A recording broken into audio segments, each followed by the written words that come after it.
Hello student, welcome to BSL study point. तो student, अगर आप भी 2024 बोर्ड एग्जाम का पेपर देने वाले हैं और आप भी कक्षा 10वीं में हैं और आपको नहीं पता कि बोर्ड एग्जाम में गद्यांश और पद्यांश को कैसे लिखा जाता है, जबकि बोर्ड एग्जाम में गद्यांश और पद्यांश से पूरे 12 नंबर के क्वेश्चन आते हैं, उन पे आधारित उनके प्रश्न दिए रहते हैं गद्यांश और पद्यांश के।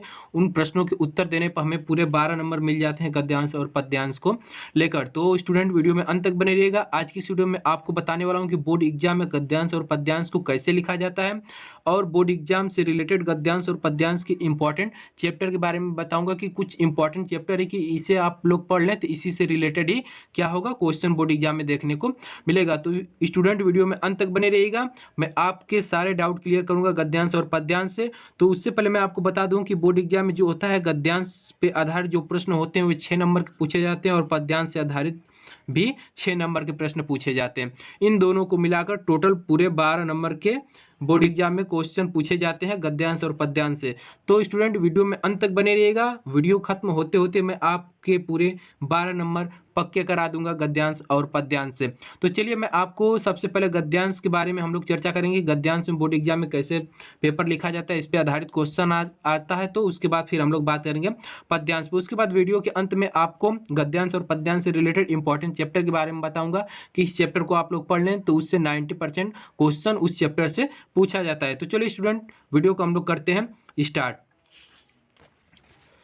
तो चलिए, सबसे पहले स्टूडेंट हम लोग देखेंगे गद्यांश। सबसे पहले हम लोग देख लें कि बोर्ड एग्जाम में प्रश्न किस प्रकार से पूछा जाता है। तो देखिए स्टूडेंट, खंड ब करके आएगा, उसमें रहेगा वर्णनात्मक प्रश्न। इसमें देखिए फर्स्ट क्वेश्चन दिया रहेगा, निम्नलिखित में से किसी एक गद्यांश पर आधारित प्रश्नों के उत्तर देना है। तो सबसे पहले हम लोग देखते हैं कि गद्यांश पे आधारित प्रश्नों के उत्तर कैसे दिया जाता है। तो स्टूडेंट, जो रहता है उसमें गद्यांश जो होते हैं, गद्यांश दिए रहते हैं। आपको गद्यांश पे आधारित नीचे प्रश्न दिया रहता है और इन प्रश्नों को हल करना होता है। कैसे हल करेंगे, आपको मान लीजिए फर्स्ट वाला नहीं आ रहा है तो आपको अथवा में करके देखिए, यहाँ पे नीचे और भी दिए गए हैं क्वेश्चन, एक और भी दिया गया है।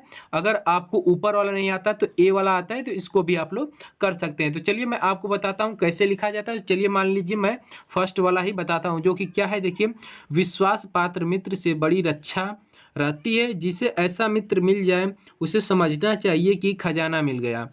विश्वास पात्र मित्र जीवन की एक औषधि है। हमें अपने मित्रों से यह आशा रखनी चाहिए कि वे उत्तम संकल्पों से हमें दृढ़ करेंगे, दोषों और त्रुटियों से हमें बचाएंगे, हमारे सत्य, पवित्रता और मर्यादा के प्रेम को पुष्ट करेंगे। जब हम कुमार्ग पर पैर रखेंगे तब वे हमें सचेत करेंगे, जब हम हतोत्साहित होंगे तब वे हमें उत्साहित करेंगे। सारांश यह है कि वे हमें उत्तमापूर्वक जीवन निर्वाह करने में हर प्रकार सहायता देंगे। यह जैसे देख लीजिए एक गद्यांश से आपने पढ़ लिया। अगर आपको यह पता है, आप इस चैप्टर के बारे में जानते हैं, तो इस पे आप लोग लिख सकते हैं। चलिए, आपको नहीं पता है तो क्या करेंगे, तो मैं आपको वीडियो के अंत में बताऊंगा इंपॉर्टेंट चैप्टर। अगर आप उस चैप्टर को पढ़ते हैं तो उस चैप्टर से 90% के क्वेश्चन आपको देखने को पक्का मिलेंगे बोर्ड एग्जाम में। तो चलिए, सबसे इस पे देखिए पहला क्वेश्चन क्या दिया गया है, उपयुक्त गद्यांश का संदर्भ लिखिए। उसके बाद दिया गया गद्यांश के रेखांकित अंश की व्याख्या कीजिए। लेखक ने विश्वास पात्र मित्र की तुलना किससे और क्यों की है। यह 3 क्वेश्चन दिए गए हैं। अगर आप ये तीनों क्वेश्चन करते हैं तो आप पूरे 6 नंबर प्राप्त कर लेंगे। तो चलिए मैं आपको बता दूं बोर्ड एग्जाम में इस पे किस प्रकार से कैसे प्रश्न को हल करके और कैसे इसका उत्तर दिया जाए। तो चलिए देखिए, यहाँ पे मैंने एक पहले से ही बना कर रख लिया आपको बताने के लिए, क्योंकि वीडियो लंबी हो जाती है अगर मैं लिख कर आपको बताता तो, इसलिए मैंने पहले से ही बना कर रख लिया। जैसे मान लीजिए यहाँ पे हम लोग का जो प्रश्न था क्या था, खंड ब वर्णनात्मक प्रश्न था। तो मैंने ऊपर हेडिंग दे दिया खंड ब वर्णनात्मक प्रश्न दे दिया। उसके बाद देखिए हम लोग का ये प्रश्न कौन है, प्रश्न पहला है, तो हम लोगों ने लिख दिया प्रश्नोत्तर पहला, यानी कि पहले प्रश्न का हम लोग उत्तर दे रहे हैं। उसके बाद हम लोगों ने जो गद्यांश पढ़ा था, तो गद्यांश देखिए, विश्वास पात्र मित्र से बड़ी रक्षा रहती है, लेकर कहाँ से है, करने में हर प्रकार सहायता देंगे, यहाँ तक थी। तो मैंने संकेत के रूप में क्या कर दिया, विश्वास पात्र कण से लेकर सहायता देंगे, यानी कि स्टार्टिंग के 2 वर्ड उठाकर और लास्ट के 2 वर्ड को मैंने क्या कर दिया, यहाँ पे संकेत के रूप में लिख दिया, यानी कि इसी का मैं क्या कर रहा हूँ, जवाब दे रहा हूं। क्योंकि देखिए अथवा में करके एक और क्वेश्चन दिया, तो हम लोग को संकेत देना आवश्यक है, तो हम लोगों ने संकेत दे दिया। उसके बाद देखिए अब फर्स्ट प्रश्न इस पे क्या है, उपयुक्त गद्यांश का संदर्भ लिखिए। अब संदर्भ में क्या लिखना होता है, संदर्भ में हम लोग को यह लिखना होता है कि यह किस चैप्टर से लिया गया है, ये जो गद्यांश है और इसके लेखक कौन है उनके बारे में बताना होता है। तो देखिए कैसे लिखा जाता है गद्यांश का संदर्भ। तो हम लोग फर्स्ट इसी प्रकार से लिखेंगे, उसके बाद लिखेंगे गद्यांश का संदर्भ, उसके बाद लिखेंगे प्रस्तुत गद्यांश हमारी पाठ्य पुस्तक गद्य खंड में संकलित मित्रता नामक पाठ से लिया गया है। यानी कि ये जो गद्यांश है किस चैप्टर से लिया गया है, तो मित्रता नामक चैप्टर से लिया गया है। इसके लेखक आचार्य रामचंद्र शुक्ल हैं। यानी कि ये जो मित्रता नामक चैप्टर है इसके लेखक आचार्य रामचंद्र शुक्ल जी हैं। उसके बाद देखिए हम लोगों ने यहाँ तक क्या कर दिया, गद्यांश का संदर्भ लिख दिया, तो हम लोगों को यहाँ से 2 नंबर मिल जाएंगे। उसके बाद हम लोग देखते हैं, हम लोग का आ गया गद्यांश के रेखांकित अंश की व्याख्या कीजिए। ये रेखांकित अंश क्या है, तो देखिए यहाँ से लेकर जो अंडरलाइन किया गया है यहाँ तक एक औषधि है, यह क्या है हम लोग का रेखांकित अंश है। इसी की क्या करनी है, हम लोग को व्याख्या करनी है। तो देखिए क्या रेखांकित जो अंश है क्या उसमें लिखा गया है, तो देखिए लिखा गया है विश्वास पात्र मित्र से बड़ी रक्षा रहती है, जिसे ऐसा मित्र मिल जाए उसे समझना चाहिए कि खजाना मिल गया। विश्वास पात्र मित्र जीवन की एक औषधि है। आपको क्या करना है, इसी को चढ़ा बढ़ा के अपने ढंग से अच्छे से अपने मित्र के बारे में लिख देना है, आपको पूरे फुल मार्क्स मिलेंगे।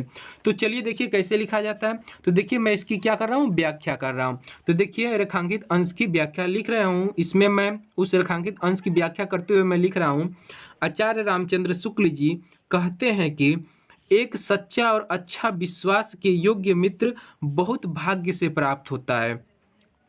क्या होता है, बहुत भाग्य से प्राप्त होता है। वह हर समय हमारी रक्षा करता है, हमारा मार्गदर्शन करता है, हमें हर बुराई से बचाता है। जिस व्यक्ति को, उसके बाद मैं थोड़ा सा पीछे लिखा हूँ तो उसको दिखाता हूँ। उसके बाद जिस व्यक्ति को ऐसा मित्र मिल जाए उसे समझना चाहिए कि मानव संसार का कोई बड़ा खजाना मिल गया है।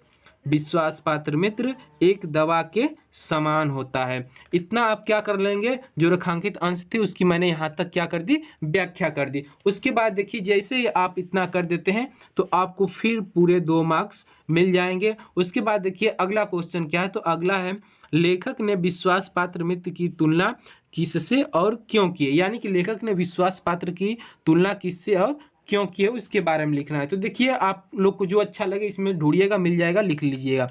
तो देखिए क्या लिखा है मैंने, लेखक ने विश्वास पात्र मित्र की तुलना खजाना प्राप्त होने से की है। ऐसा क्यों किया, हम लोग को जवाब देना है। तो देखिए क्योंकि जिसे सच्चा मित्र मिल जाता है वह उसे हर बुराइयों से बचाता है, उसका मार्गदर्शन करता है। तो इससे बड़ा खजाना कहाँ मिल सकता है, जिसे कि हर बुराइयों से बचाने वाला मिल जाए, उसका मार्गदर्शन करने वाला मिल जाए, गलती न करने देने वाला मित्र मिल जाए, तो वो क्या है, एक प्रकार से खजाना के ही समान है। जैसा ही आप करेंगे ऐसा कंप्लीट करते ही, इतना कंप्लीट करते ही इस पे भी आपको पूरे 2 मार्क्स मिल जाएंगे और कंप्लीट आपको पूरे 6 मार्क्स मिल जाएंगे गद्यांश को हल करने पर। तो चलिए आपको गद्यांश पे समझ में आया होगा कि कैसे गद्यांश पे हम लोग आधारित प्रश्नों के उत्तर देंगे। अब चलिए हम लोग चलते हैं पद्यांश की ओर, यानी कि पद्यांश पे भी कैसे क्वेश्चन पूछा जाता है। चलिए मैं आपको दिखा दूं पद्यांश से रिलेटेड क्वेश्चन।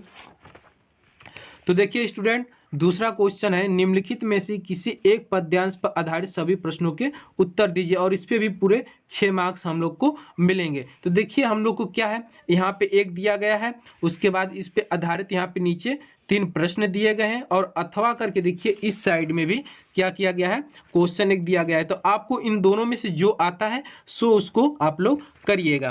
तो चलिए मैं यहाँ पे फर्स्ट वाला ही करता हूँ। तो देखिए फर्स्ट वाला क्या है, उधो मन न भय 10-20 एक हो तो सो गयो श्याम संग क अवराधे इस इंद्री शिथिल भई केशव बिनु ज्यों देहि बिनु शीस आशा लागी रहित तन श्वासा जीवहि कोटि बरिस तुम तो सखा श्याम सुंदर के सकल जोग के इस सुर हमारे नंद नंदन बिनु और नहीं जगदीश। अब इसके बाद जैसे ही आप लोग इस पद्य को पढ़ते हैं तो उसके बाद इस पे आधारित देखिए यहाँ पे क्वेश्चन दिया गया है। पहला दिया गया है उपयुक्त पद्यांश का संदर्भ लिखिए, उसके बाद दिया गया है रेखांकित अंश की व्याख्या कीजिए, उसके बाद तीसरा दिया गया है इंद्रिय शिथिल भई केशव बिनु ज्यों दे ही बिनु शीश, उपयुक्त पंक्ति में प्रयुक्त अलंकार का नाम लिखना है। तो चलिए इसको भी कैसे हम लोग बोर्ड एग्जाम में कॉपी इसकी लिखेंगे उसको हम लोग देखते हैं।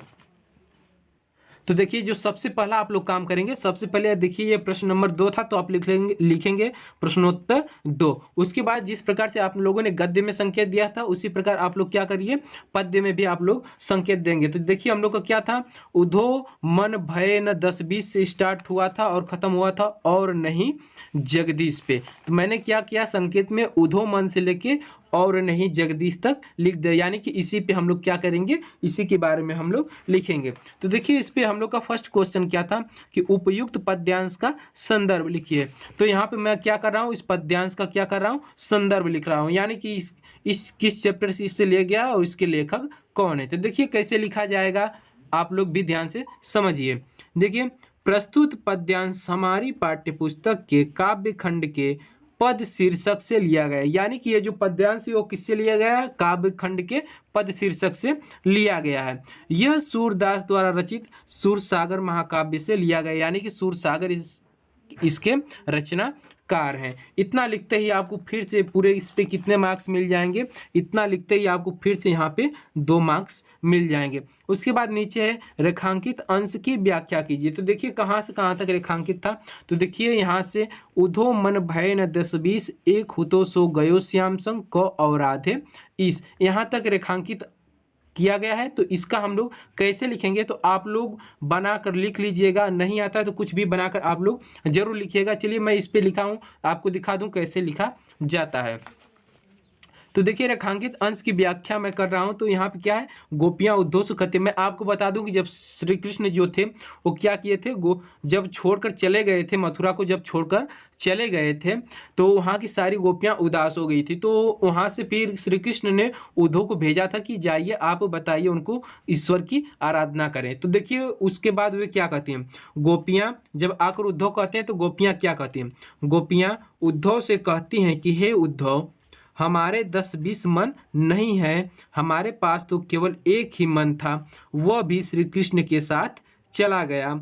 अब हम किस मन के द्वारा तुम्हारे बताए गए ईश्वर की आराधना करें। जैसे ही आप इतना लिख देते हैं आपको फिर से पूरे 2 मार्क्स मिल जाएंगे बोर्ड एग्जाम में। और उसके बाद देखिए हम लोग का तीसरा नेक्स्ट क्वेश्चन क्या है, इंद्रिय शिथिल भई केशव बिनु ज्यों दे ही बिनु शीश, उपयुक्त पंक्ति में प्रयुक्त अलंकार का नाम बताना, यानी कि हम लोग को बताना है कि इसमें कौन सा अलंकार है। तो देखिए तीसरा क्वेश्चन का हम लोग उत्तर दे रहे हैं, इंद्रिय शिथिल भई केशव बिनु ज्यों देहि बिनु शीश, इस पंक्ति में उपमा अलंकार है। कौन सा अलंकार है, तो उपमा अलंकार है। और आप जैसे ही इतना लिखते हैं आपको फिर से पूरे यहाँ पे 2 मार्क्स मिल जाएंगे और टोटल काउंट करने पे आप लोग 6 मार्क्स मिल जाएंगे। तो 6 मार्क्स यहाँ से पद्यांश से मिल गए और 6 मार्क्स आपको कहाँ से मिल गए, गद्यांश से मिल गए, और टोटल आप पूरे 12 नंबर इतना ही लिखते ही आप क्या कर लेंगे, प्राप्त कर लेंगे। अब बारी है आपको बताने की कि कितना आप लोग पढ़ें, कौन सा चैप्टर पढ़ें जहाँ से आपको गद्यांश और पद्यांश के चैप्टर फंस जाएं। तो मैं आपको बता दूं कि केवल आप 2 चैप्टर ज़्यादा देखिए। गद्य में एक मित्रता नामक चैप्टर को देखिए जिसके लेखक हैं आचार्य रामचंद्र शुक्ल जी हैं, और पद नामक जो हम लोग का जो पद वाला पाठ है उसमें आप लोग पद वाले शीर्षक को देखिए जिसके लेखक क्या है, रचयिता कौन है, सूरदास जी हैं। क्योंकि हर साल के बोर्ड एग्जाम में 90% देखने को मिलता है कि यही 2 चैप्टर से, यानी कि गद्य में मित्रता नामक चैप्टर से क्वेश्चन देखने को मिलता है और पद्य में पद नामक शीर्षक से देखने को मिलता है। 90% इस पे देखने को मिलता है गद्य और पद्य में, यही दोनों चैप्टर से। तो आप लोग क्या करिएगा, मित्रता और पद के जितने भी गद्यांश और पद्यांश सारे आप लोग देख लीजिएगा। उसके बाद 10% में आप लोग और भी जो चैप्टर है उनको भी देख लीजिएगा। ऐसा नहीं कि आप लोग यही मेरा वीडियो देखने के बाद यही पे रुक जाए कि नहीं 90% यही, तो इससे हो सकता है, मैं आपको बता दूं कि बोर्ड एग्जाम में 90% इससे क्वेश्चन फंसता है, बाकी 10% में अब मैं आपको बता भी रहा हूं ना कि बाकी आप लोग क्या करें, 10% में आप लोग और भी चैप्टर की क्या कर लीजिएगा, गद्यांश और पद्यांश देख लीजिएगा। और मैं आपको बता दूं कि बोर्ड एग्जाम में आप जाएंगे तो ऐसे ही क्वेश्चन आपको जरूर देखने को मिलेगा। तो स्टूडेंट वीडियो अच्छी लगी तो वीडियो को लाइक कर दीजिएगा और चैनल पर तो चैनल को सब्सक्राइब भी कर लीजिएगा। अब मिलते हैं नेक्स्ट वीडियो में, तब तक के लिए धन्यवाद।